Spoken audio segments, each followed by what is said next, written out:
आखिर हम चाहते क्या हैं?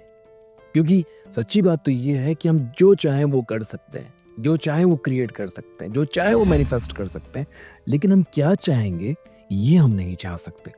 और ये चाहने के लिए हमें चाहिए होते हैं रेफरेंसेस, चाहे वो किताबों से हो, चाहे वो अपने लाइफ मॉडल से हो, चाहे किसी वीडियो से हो, चाहे किसी कहानी से हो।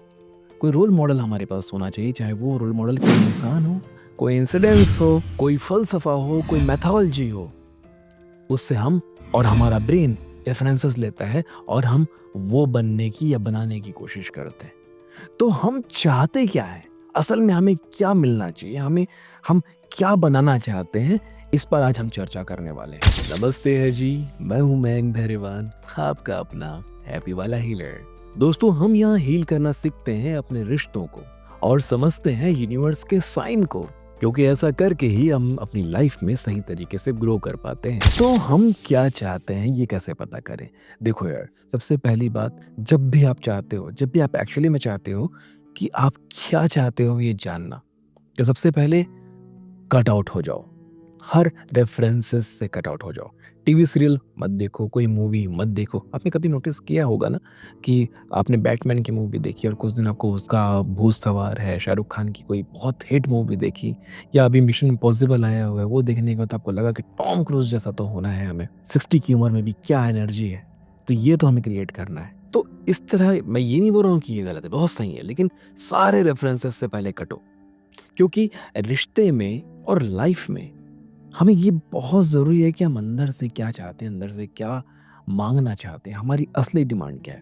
क्योंकि जो हमारी पहली और असली डिमांड होती है ना, वो जैसे ही पता चलता है हम उस पर सबसे आसानी से उसे मैनिफेस्ट कर सकते हैं।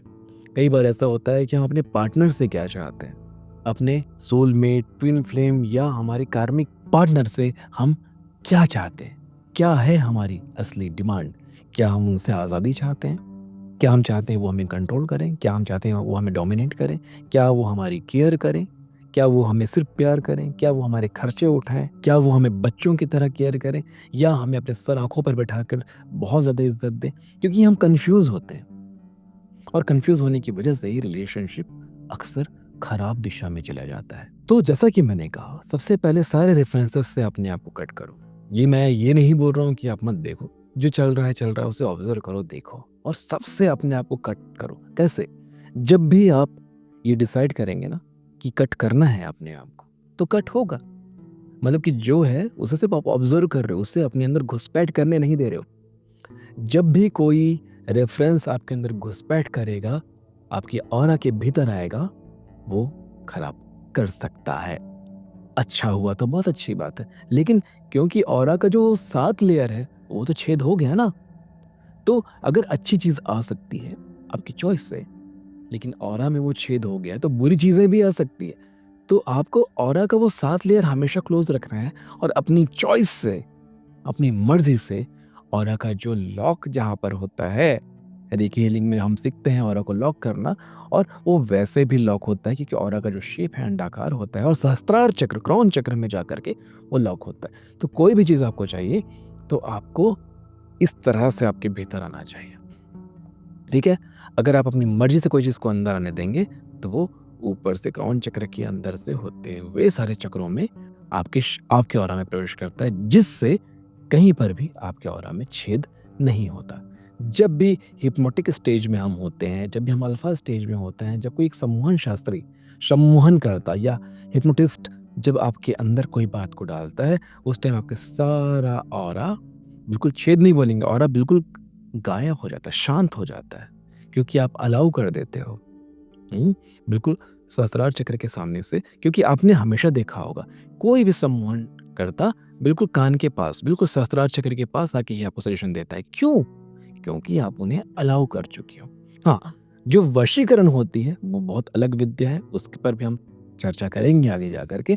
वशीकरण में आप सीधा किसी के ऑरा में छेद करते हो अगर उसका ऑरा कमज़ोर है, और ज़्यादातर लोगों का ऑरा कमज़ोर है, आपका भी ऑरा कमज़ोर है, क्योंकि आप सुबह बहुत जल्दी नहीं उठते हो, प्राणायाम, योग नहीं करते हो, धर्म कर्म पूजा पाठ नहीं करते हो, मंत्र जाप नहीं करते हो, किसी गुरु को लेकर नहीं चल रहे हैं, मतलब कि किसी गुरु से आप सानिध्य में उनकी गाइडेंस पे नहीं चल रहे हैं, कोई आप एक परमपिता परमात्मा या किसी एक स्वरूप को लेकर के आप नहीं चल रहे हैं तो ऑरा कमजोर होता है। इनमें से कोई भी एक काम अगर आप कर रहे हैं तो आपका ऑरा हमेशा मजबूत बना रहेगा। तो जैसा कि मैंने कहा, अपने आप को डिस्कनेक्ट कीजिए। डिस्कनेक्ट करने के बाद शांत होइए। 2 से 3 दिन का समय अपने आप को दीजिए। सब चीज़ों को सिर्फ ऑब्जर्व कीजिए और दिन में कई बार देखो, आपको ये प्रोसेस बहुत लेंदी लग रहा होगा, मैं मानता हूँ।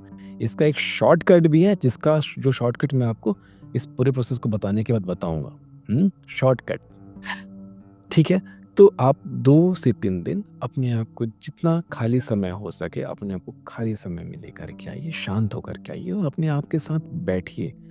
कुछ मत पूछिए। जिस दिशा में भी आप जाना चाहते हैं कि आप क्या चाहते हैं इस रिश्ते से, इस करियर से, इस शरीर से, इस समय से, इस काल से, इस परिवार से, इस कंपनी से, इस जॉब से, इस बिजनेस से, जो भी आप चाहते हैं, आपको पहले अपने भीतर शांत होके आना होगा। शांत होइए, बैठिए। ध्यान रहे, सेल फोन आपके पास नहीं होना चाहिए, कोई किताब आपके पास नहीं होनी चाहिए। किताब भी रेफरेंसेस है ना। कोई किताब नहीं होनी चाहिए, कुछ नहीं। बिल्कुल 2-2.5 घंटे 3 घंटे के लिए कमरा बंद करो, अंदर आकर शांति से बैठ जाओ। अंदर आपके पास कोई ऐसा मनोरंजन का सामान ना हो जिसके साथ आप ये करें। बिल्कुल अपने साथ पड़े रहो। नींद आता है सो जाओ, उठो फिर पड़े रहो, सोचो, विचार करो। बस विचारों को अपनी दिशा में जाने दो। 3 दिन में, महज 3 दिन में ये प्रयोग करने से 3 दिन में ही ज्यादातर लोगों को, 98% लोगों को, 98% लोगों को ये समझ में आ जाता है कि वो क्या चाहते हैं।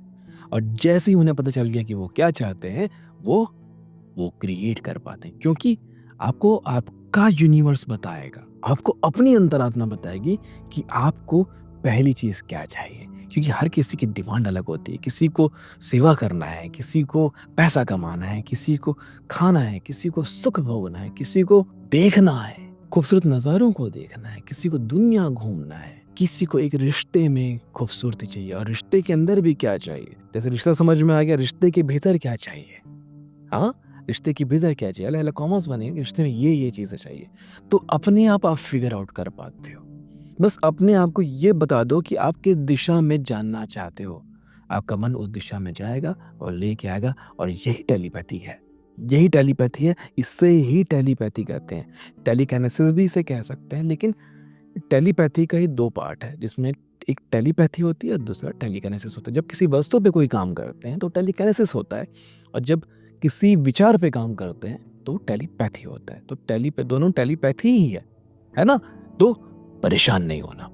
सबसे पहले अपने आप को वहां भेजो और 3 से 4 दिन में आपके पास वो रिजल्ट अपने आप आएगा। ऑब्जर्वर मोड में बने रहो, साक्षी भाव में बने रहो, सिर्फ देखो हर चीजों को, किसी भी चीज को घुसपैठ होने मत दो। अब हम आते हैं शॉर्टकट में। क्या कर सकते हैं? देखो, ये शॉर्टकट दोनों चीजों को एक साथ अप्लाई कर सकते हैं, बहुत शॉर्टकट हो जाएगा। एक तरह का क्रिस्टल होता है जिसका प्रयोग ज़ेन मास्टर्स करते आए हैं। क्रिस्टल का नाम है मोकाइट और एम्पीरियर। इन दोनों को आप एक कॉम्बिनेशन में बना करके पहन लीजिए। और आसपास समझ में ना है तो धैर्यवान हीलिंग साइंस के दिए हुए नंबरों पे भी कॉल करके आप इन्हें मना सकते हैं। तो इन दोनों क्रिस्टल का कॉम्बिनेशन बना के एक ब्रेसलेट बनाइए और अपने राइट हैंड या लेफ्ट हैंड में पहनिए। लेफ्ट हैंड और राइट हैंड कैसे डिसाइड होगा? जिस टाइम पे भी आप पहन रहे हैं उस टाइम कौन सा नॉस्ट्रल चल रहा है, चंद्र नाड़ी चल रही है या सूर्य नाड़ी चल रही है, ये देख करके पहन लीजिए। सूर्य नाड़ी चल रही है तो राइट हैंड में, चंद्र नाड़ी चल रही है तो लेफ्ट हैंड में पहन लीजिए। तो ये दोनों क्रिस्टल्स एक ऐसी क्षमता रखते हैं जो आपके विचार को एक दिशा में लेकर के जाते हैं, आपकी असल चाहत को आप तक पहुंचाते हैं। यानी कि आपको अपनी असल चाहत तक पहुंचाते हैं, जो आपको बहुत ज्यादा सहायता देगा। शॉर्टकट है, लेकिन दोनों क्रियाओं को अगर एक साथ मिला के करोगे तो आपको बहुत आसान हो जाएगा।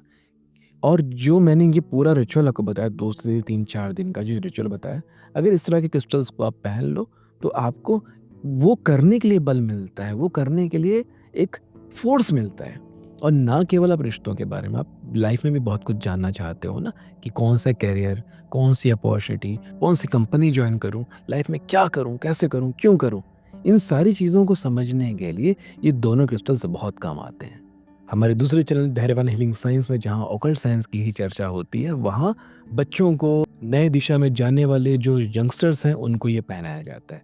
तो रिलेशनशिप में भी आप क्या चाहते हो, इसे जानने के लिए, इसे पकड़ने के लिए आप इन क्रिस्टल्स का प्रयोग कर सकते हो। ध्यान रखना, कोई बहुत ज़रूरी नहीं है, लेकिन आसान करने के लिए आप इसका इस्तेमाल कर सकते हैं। तो ये थी जानकारी अपने आप को पहचानने, अपने आप को जानने की। आशा करता हूँ ये अध्याय भी आपको बहुत अच्छे से समझ में आया होगा। मिलते हैं आने वाले अध्यायों में।